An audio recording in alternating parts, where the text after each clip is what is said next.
Welcome, everybody, to the Winner's Circle Sports Betting Channel. I'm your host, Ross Benjamin. It's Wednesday, November the 8th, and today I'm joined by my trusted colleagues, Mr. Sean Higgs and Mr. Jesse Schule, all three of us of GamblersWorld.net, where our picks are all guaranteed, folks. If you buy a single game, multi-game daily package, or all subscription plans of 30 days or fewer, you're guaranteed that if you don't win, you don't make a profit, we'll credit your account back the exact amount of the purchase price you spent on that specific package. So it doesn't get any better than that. Most times than not, it's a moot point, but you have that peace of mind knowing if you invest in a handicap, or especially if it's for the first time, or especially if it's for the first time on a 3-day, 7-day, or 30-day package, which is the best way to go. You are guaranteed. If you don't make a profit over the course of that package, then we will credit your account back the exact amount you spent on that package. Also, folks, you'll see a subscribe button if you're watching on your smart TV or on your mobile device. There's a black subscribe button right underneath. Click on that to get subscribed to our YouTube channel. And we have close to 11,600 subscribers right now. We like to thank each and every one of you.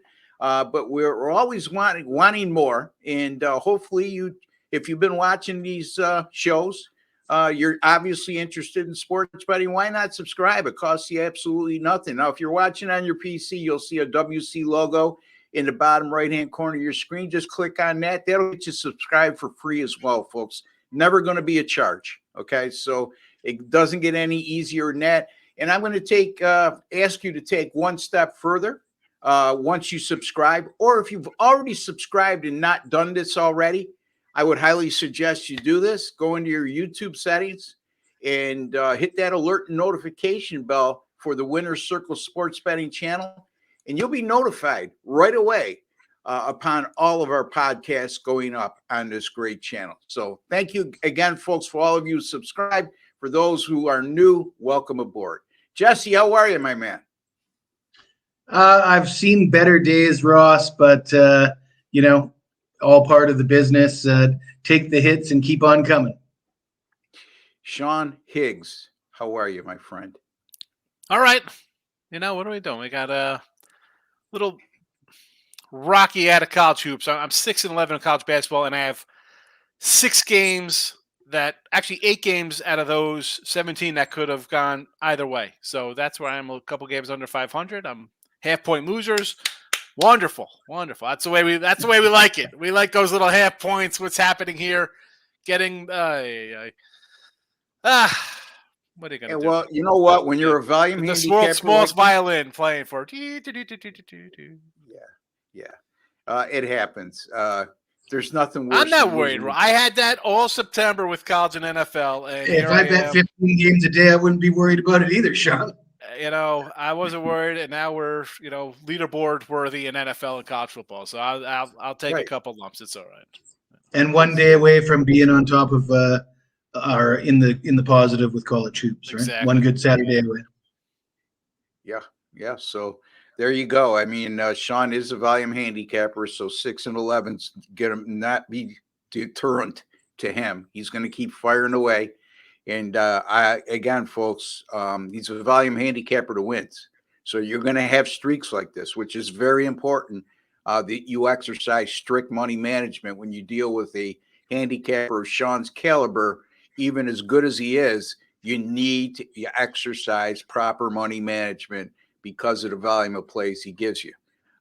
So in any event, let's talk some college football, boys. All right, Jesse, Tennessee and Missouri. Real intriguing matchup.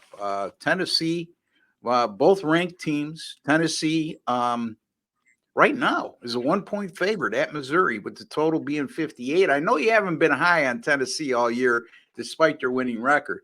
But as we all say, it's a week-to-week thing, okay? So just because we don't like a team all year long in terms of what their prognosis might be as a quality team or as a national title contender, doesn't mean we wouldn't entertain taking them going forward.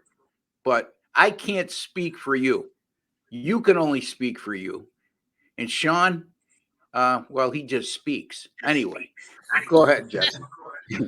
As far as not being high on Tennessee, I think I have been critical of Joe Milton. I expected him stepping into this system that Hendon Hooker was so successful in. I really thought he had an opportunity to have a big season, and that hasn't come to fruition.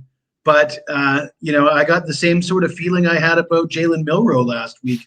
I think this is a good spot for Milton to have a breakout game.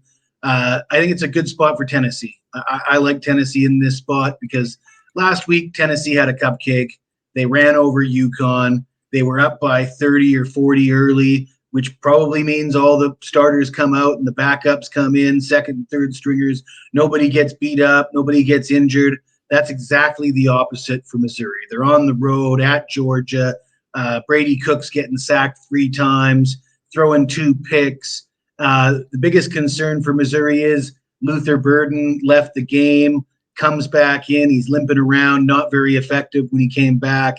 He's officially listed as questionable, and because it's college football, these coaches don't have to disclose any information, and we're not getting any clarification about Luther Burden. But from what I understand, he the way he looked at the end of the Georgia game, it's tough to imagine he's 100%. And really, this Missouri offense requires a healthy Luther Burden to be effective. Without him, it's a huge loss.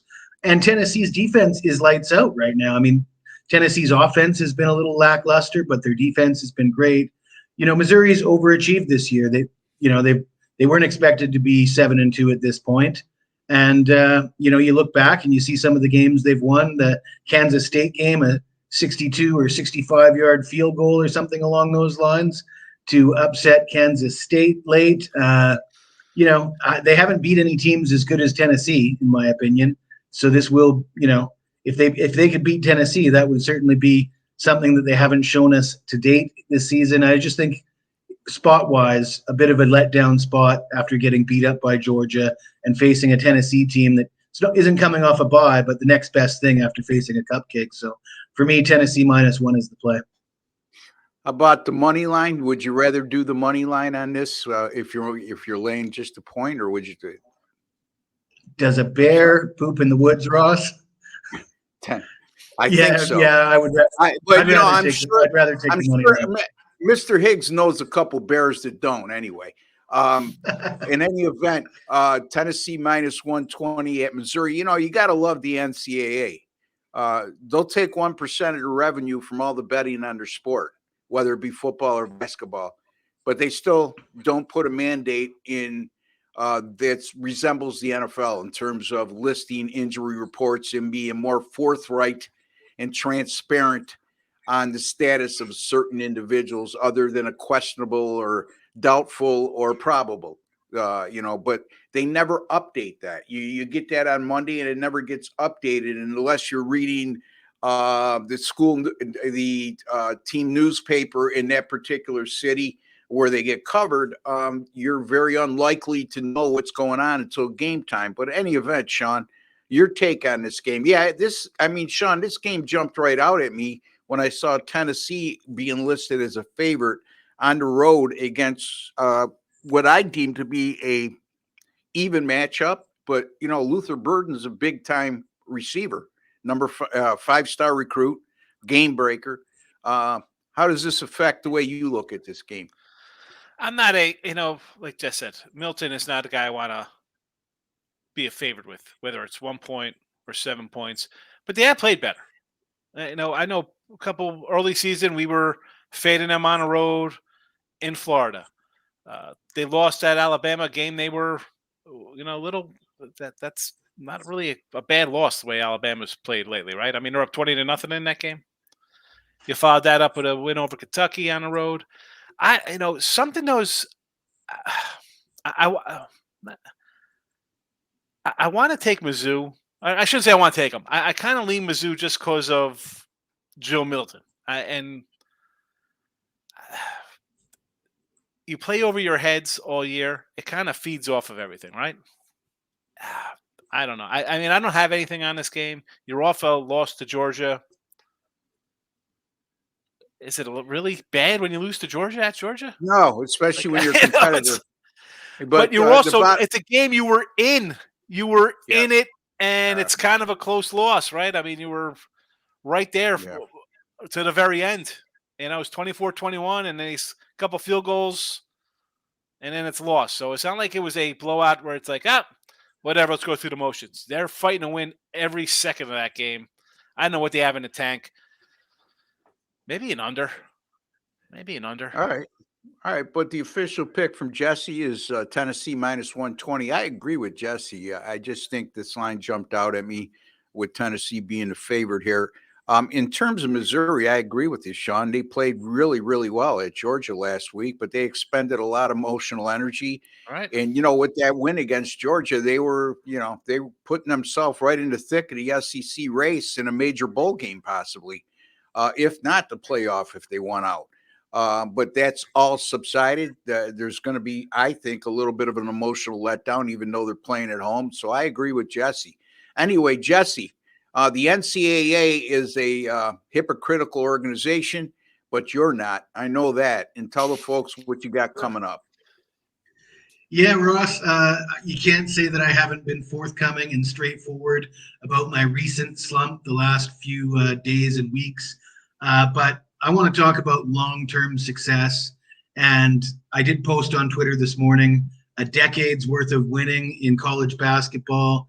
And I know a lot of people will probably look at that post. I tagged you and Sean in the post. A lot of people would look at that and say, well, 55%, 20 times.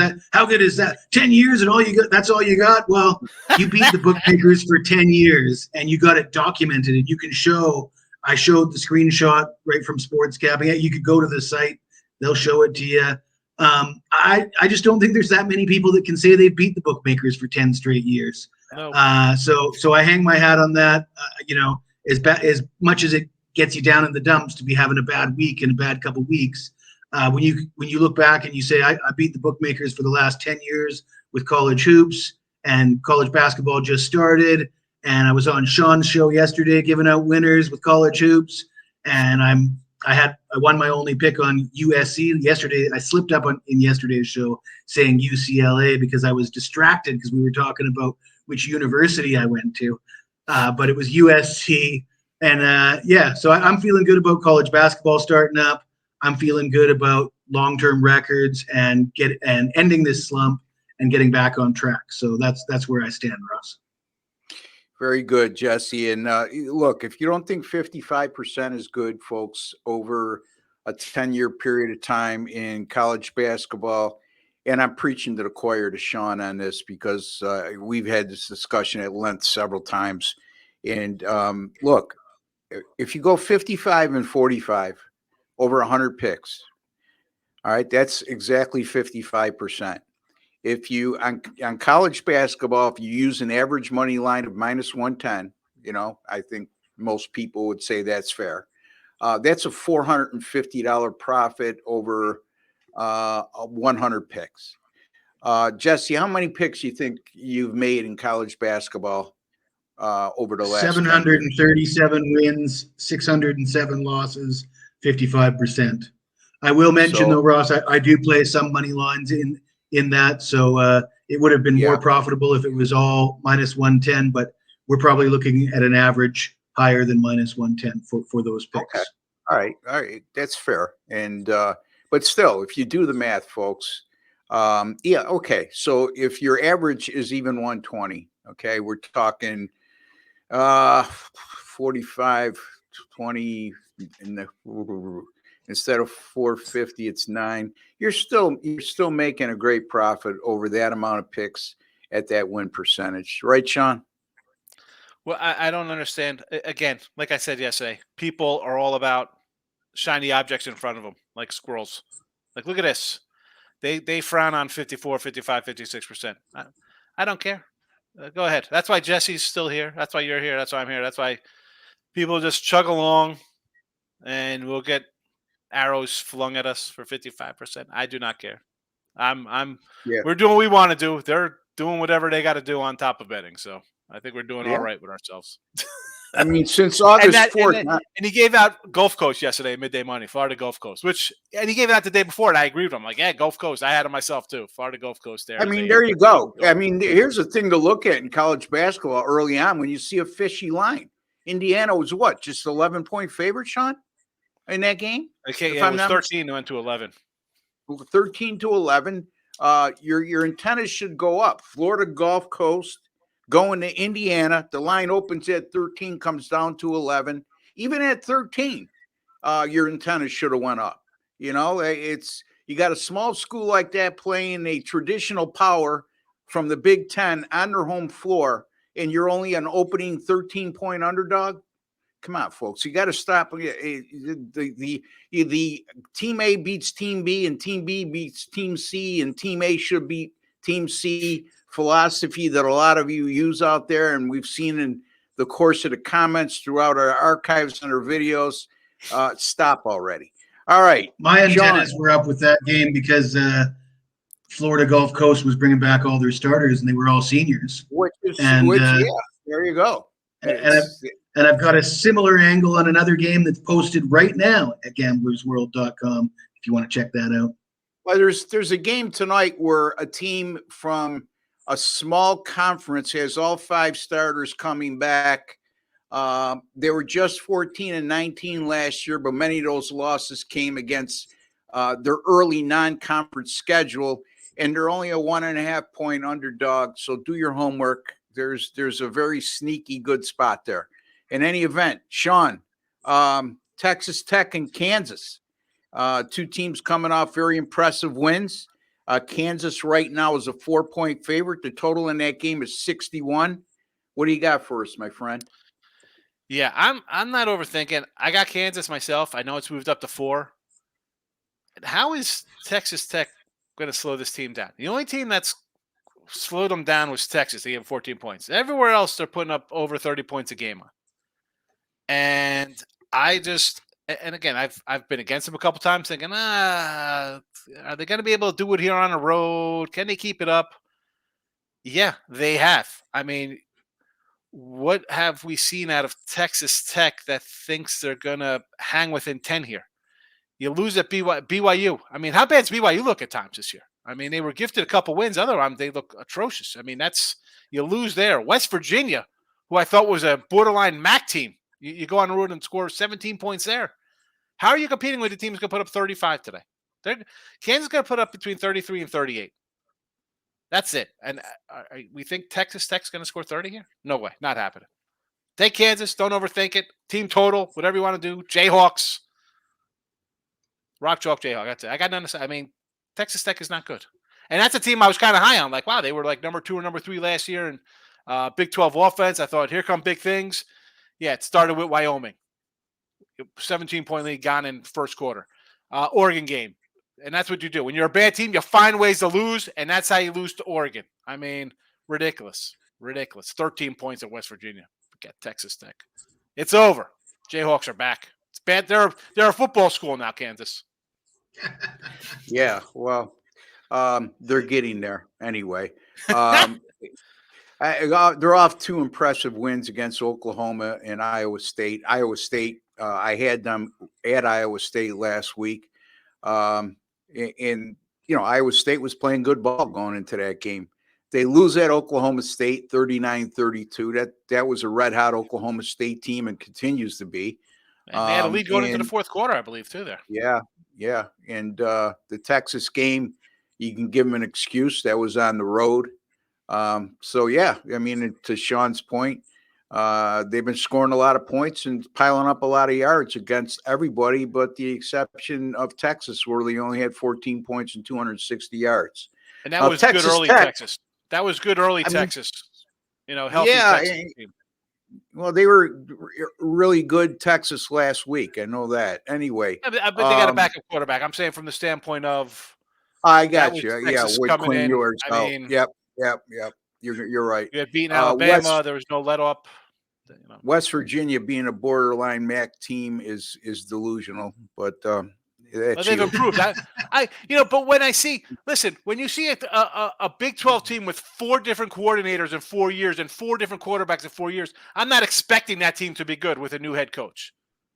Right. Like But that is. they've been more than respectable. Oh It's yeah. not like they're a bad Big 12 team. They're Again, I middle say of the that's road. coming into the season when you're on your 3rd head coach in 5 years or whatever they are, and another Well, coordinator. yeah, I mean, coming into the season, we're talking about this just in. There's 2 weeks left in the college football regular season, and West Virginia is Texas not a Tech is. borderline MAC team. No, So I said before coming in. get I said, Ross, come on, listen to me. Come on. all right. I thought you said, well, never mind. Whatever. I said whatever coming in. I said I thought there would be a borderline MAC team. Okay. All right. Are you guys ready to proceed? Yeah, I stand Thank corrected. you, Jesse. And anyway, Somebody rein Ross in. Can we rein Ross in? Where's the producer here? Holy cow. You know what? My wife's been trying to do that for the last 20 years now. It's a monumental task, Sean. It's all I told you my wife's friends are coming in, and last night we almost got in a fight. She's like, "You just watch your mouth. You can't say things. Be on your best behavior. I want midday money, Sean, smiling." Yeah. No religion and no politics. Them is the rules, Sean. I don't know if I'm on my best behavior when I'm on this show. I'll tell you that because I'm outspoken, man. And so is Sean and Jesse. If anybody reins us both in, it's Jesse. But in any event, Jesse, I know that you thought this was your game by accident, and you did a lot of research on it. So I'm sure you have a lot to add to this. Yeah, I do agree. Kansas, it's almost good enough to put on the premium card, I think. However, I think the total is the better play. Total in the low 60s. You think Texas Tech, you think high scoring, poor defense. Texas Tech's defense has been a little bit better lately. They haven't been as high scoring. However, we've talked about this before. You look at a team and you say they average this much. This is how they rank. Well, Barrett Morton has only played 6 games. In those 6 games, Texas Tech is 4-2. In the other 5 games, Texas Tech is 0-5. Barrett Morton in those 6 games, 10 touchdowns, 2 picks, 62% passing. They score a lot more. Say that again, Jesse, on the quarterback record, because they're only 4-5. Yeah, so they're 4-2 when he. Okay, I see where we're going here. They're 4-2 when he plays, and they're 2-3 when he doesn't. 0-3 when he doesn't play. Yeah. Okay. Yeah. Sorry. Jesse, was that going back to last year too, maybe, perhaps? Yeah, and Jesse, the thing is with Jesse, if he's got to count over 10, he's got to take his shoes off. So we got to. Anyway, I think there was some confusion. Some of those weren't starts. He was coming in as a replacement. But the point is, they are a better team with Barrett Morton than without him. There was a couple games when they had the 3rd string quarterback in there. And Kansas 5-0 at home. I hope we don't have to get into the math on that one. I hope that's pretty solid. And they've averaged 42 points per game during those 5 games. I expect both teams to get their points. I checked the weather. The weather doesn't seem to be an issue in this game. Kansas scores points, and they score them pretty quick. Neither team's really locking them down on defense. So I don't see any reason why the total is lower than it was last year in the last few years when these teams played. There you go. So Jesse, he likes the over in this contest, and he makes a compelling case for it, even though he got stuck in the mud a little bit with the math, but that's okay. as long as the end results are good. And Sean, if they rein me in, this would be a boring show. So don't rein me in. But I don't want to rein you in either. And you tell me how you've been doing of late and what you got coming up, my friend. All right, so I have what I got. I got a 3-pack of college hoops for today, NFL for Thursday, college football Friday. All my packages up for Saturday college football, Sunday NFL. I got a top short shot up. I believe I'm number 1 there with college football. I think 2 in NFL, maybe, or 3 in NFL.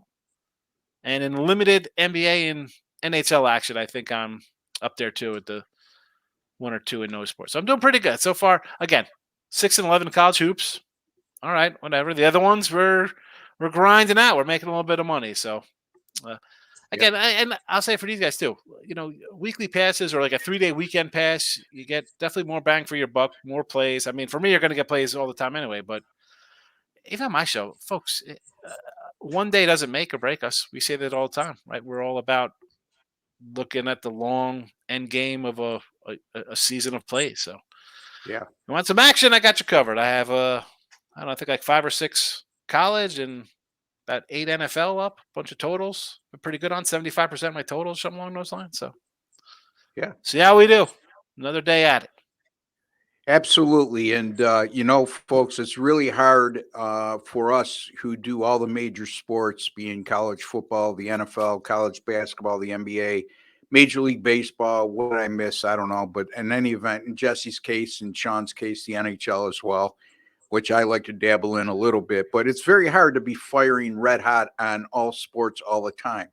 Now, I'm 59% since August the 4th on all sports, but I'm not 59% for the year. Okay. I'm more in the area of 55% or maybe a little under, but I'm making a ton of money over that course of time because of the volume plays that get accumulated over the course of a year. And that's what Sean's alluding to. And that's why if you try to guess who's going to stay hot, you look at a leaderboard, you look at streaks, and you see Jesse's 19-2. You jump on Jesse. Jesse's not going to continue to go 19-2 the rest of his life at that rate, okay? But he is going to win you money over the long haul. But as soon as Jesse goes 0-3 after a 19-2 day, you're jumping to Sean. Sean is 7-1 in his last date. Sean has a 1-2 day. Now, who else is hot? Okay, I'll jump to Ross on the third day. Ross has won 6 in a row. Ross puts out one pick, he loses that day. All 3 of you suck. At the end of the day, you look at the leaderboard, and we're all winning a lot of money. And my point being, and then you go to the racetrack, right? Yeah, exactly. Hey, Ross, let me tell you. You said that you dabble with NHL just a little bit. Is that what you said? Yeah. Yes, that's true. Well, I'll tell you what. I was going through the records at Sports Capping, the long-term numbers, trying to look for a record of mine when I was really hot in the NHL playoffs. I had one year where I was just smoking, nailed everything in the NHL playoffs. I was trying to find the exact numbers on that. Figured I'd be number one at Sports Capping for the playoffs that year. Much to my chagrin, I wasn't number one because the number one guy was a guy by the name of Ross Benjamin. Oh, well, thank you for bringing that up. I was just going to say, Jess, is I really go full force in the NHL playoffs. Unfortunately, when we work on our own and we're doing the things we do, there's so much, especially us, we're doing a ton of videos, right? Whether it be podcast or Sean doing his own show, Jesse doing his daily videos, us being guests on other shows. There's only so much time in a day. And at that point, I hate to say this, but it's business 101. The NHL does not sell like college basketball, the NBA, NFL, or college football. So if I have to prioritize and manage my time properly, the NHL is going to be the last in line. Now, on occasion, I'll throw in an NHL pick during the regular season, but my point is when it gets to April and the NFL playoffs are starting, it's early Major League Baseball season. And the NBA is down to the playoffs and college basketball is over. So the workload isn't quite as enormous. And I won't get into anything unless I put equal time in each sport. I'm not going to try to do a 10-minute handicap in the NHL as opposed to an hour in the other sports. So that's where that goes, Jesse. But thank you for bringing that up because, yes, when I have done it, I've done very well in the NHL. In any event, also you could find me at Gambler's World. Yeah, you could find me. Anyway, gamblersworld.net. Number one, I am all time at gamblersworld.net and money earned. I mean, again, to be fair, we started in mid-July.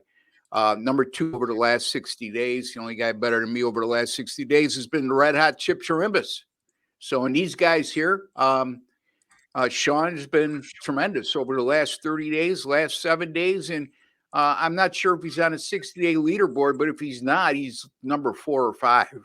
Okay. So, and Jesse has proven to be over the long haul. I could only say this: Jesse is going to go on a run to finish the year. I'm going to tell you that right now. If you jump on Jesse, start with his 30-day package. I guarantee you, folks, you won't be asking for a credit when 30 days are over, and you're going to renew another 30 days, and he's going to put a ton of money in your pocket. So I would spend the $3.99 with Jesse and go from there. I would spend $3.99 with Sean. I would spend $3.99 with myself. Okay, whatever guy you want to use. We're all proven winners, but you got to stick with this through the long haul. All right, my game.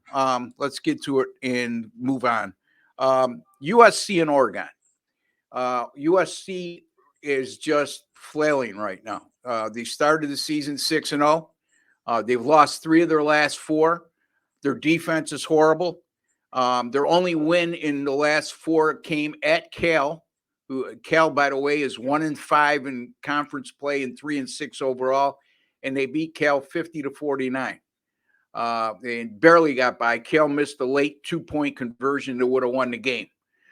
Their issues all year long has been defense, but during the last 4 games I just alluded to, they're allowing 45.8 points per game and 459 yards per contest. They've allowed 41 plus points in 5 of their last 6 games. Think about that. You're talking about USC and all the respect they're getting. They were just a 3-point dog against Washington last week.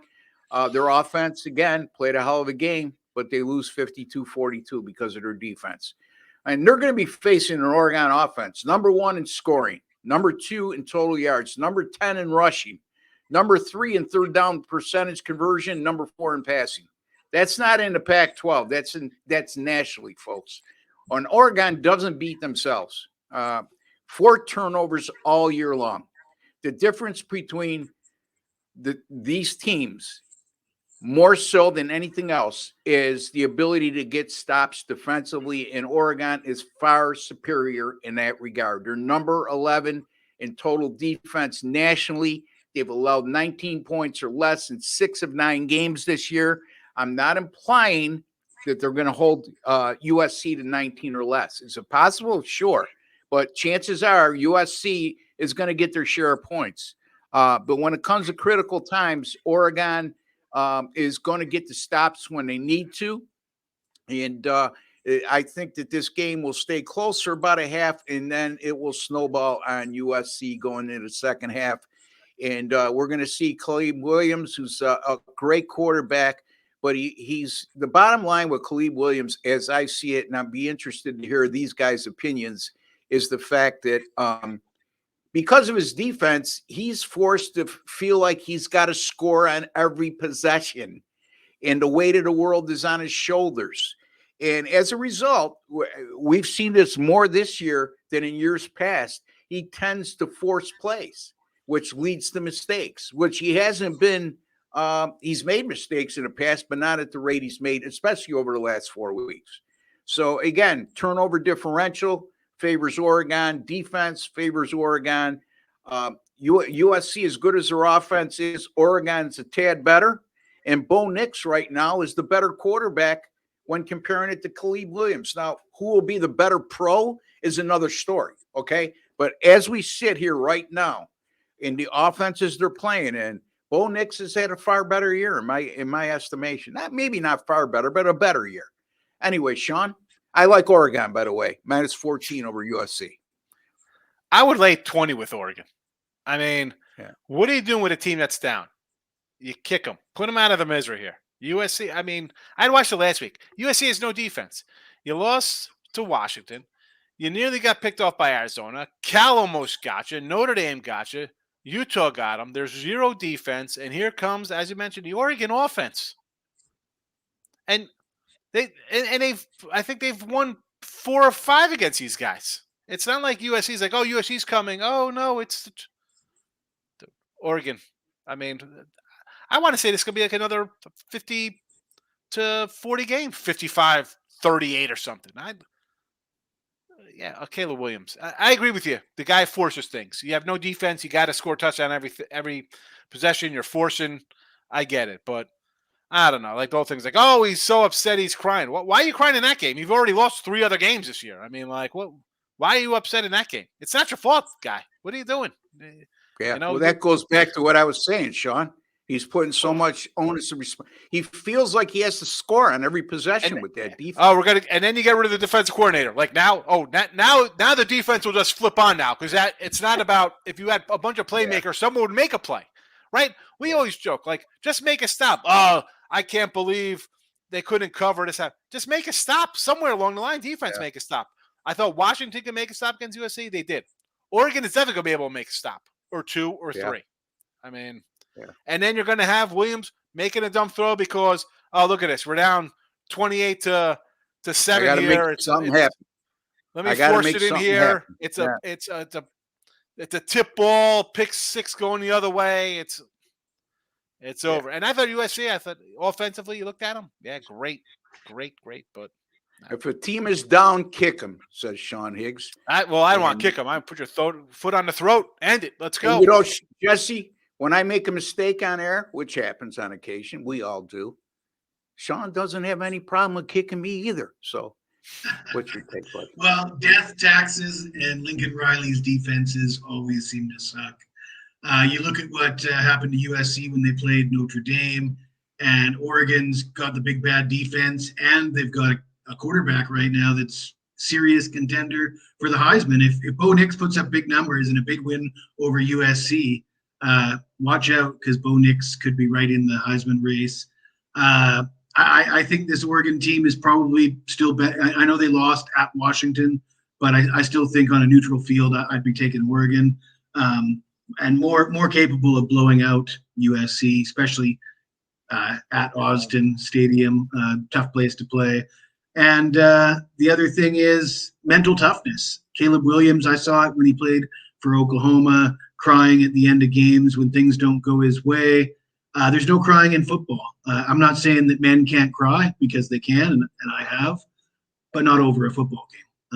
It's not a regular season game. Use the championship game. I get it. You're upset. You're sad. Every time you lose a regular season game. I think a lot had to do. Look at the pressure the kids under, though. And I'm not making excuses in terms of, and there's nothing wrong with emotion. Sorry, guys. It's everybody handles emotion differently, and that's the way he handles it. The guy cares. I would rather see that than the lackadaisical not showing any emotion at all. And hey, I threw for 400 yards. Screw you all. You know what I mean? He doesn't have that attitude. And, he's a defending Heisman Trophy winner. There was high aspirations for USC going into the season. He returned with the thought that this would be his last year of college football, and he wanted to go out a national champion. And so there's been a lot of letdown. And, again, we don't know what kind of pressure these kids are under at times. And he's certainly been under enormous pressure. And like I said, the defense hasn't helped him out in that regard. If you put up the numbers, Ross, if you think losing games at Notre Dame's pressure when you're going to be the supposed number 1 pick in the NFL draft, I don't know. You better stay hydrated because you'll be crying your eyes out when you go to a team and you lose 12 games a year for the first 3 years of your career. You know what I'm saying? What are you doing? Yeah. Come on. And I'm all for the passion. Guys upset. I totally get it. But now it's 3 games of losses. And the demands that he's making. I want the owner. Team owner. If the team actually caves into those demands, and then he comes out, he's got an ownership stake, he's got everything he's asked for, and they go 0-16 or 0-17. Imagine the pressure he's going to be under from those fans. It'll be a scary sight to see. Yeah, he'll jump off a building. It's realistic. I remember one Hall of Fame quarterback that went to a team, a well-known franchise, and was the number 1 choice, and they went 1-15 in the first year. So to Jesse's, yes, that's exactly who I'm referring to, and to Jesse's point, you know what I mean? So again, guys, you look at USC's numbers, and I don't want to prolong this conversation any more than it needs to be, but you look at USC's offensive numbers, it doesn't equate to a team that should be 7-3 right now. It equates to a team that should be 9-1 or 10-0. And so I'll leave it at that. All right. So, folks, if you have not chimed in or made some comments or asked your questions on our live show yet, you have the opportunity to do so. I know a lot of you are very brave with your comments when it comes to our archive podcast, but now you get the opportunity to actually speak to us live and for us to respond immediately and for us to have a genuine back and forth, professional, polite, and respectable conversation, because it's not about, but if you guys attack me in the comment section, you attack one of my guys in the comment section, don't think I'm going to be nice. I'm not one of those guys. I'm not a kiss ass. Okay. So you better be prepared. And, and I'm going to make a point. And if you continue to be a jerk, like some of you have displayed in a very small minority, I'll cut your ability off to comment. Then you could really, you'll have a head of hair like Sean, because you'll be pulling it all out. In any event, Jesse, there's a like button underneath there. What do you want the folks to do with the like button? Smash that like button. All right, Friday, 3 p.m. Eastern time live. Don't forget to hit the like button, smash the like button, touch the like button, tap the like button. It's a small token of your appreciation for the work, time, and effort we put into these podcasts to make this channel as popular as it's become, and to make, more importantly and first and foremost, make you a smarter sports better today than you were yesterday. Don't forget, Friday, 3 p.m. Eastern time, right here on this channel with Mr. Higgs and Mr. Schule and yours truly as well. Until then, folks, take care and God bless.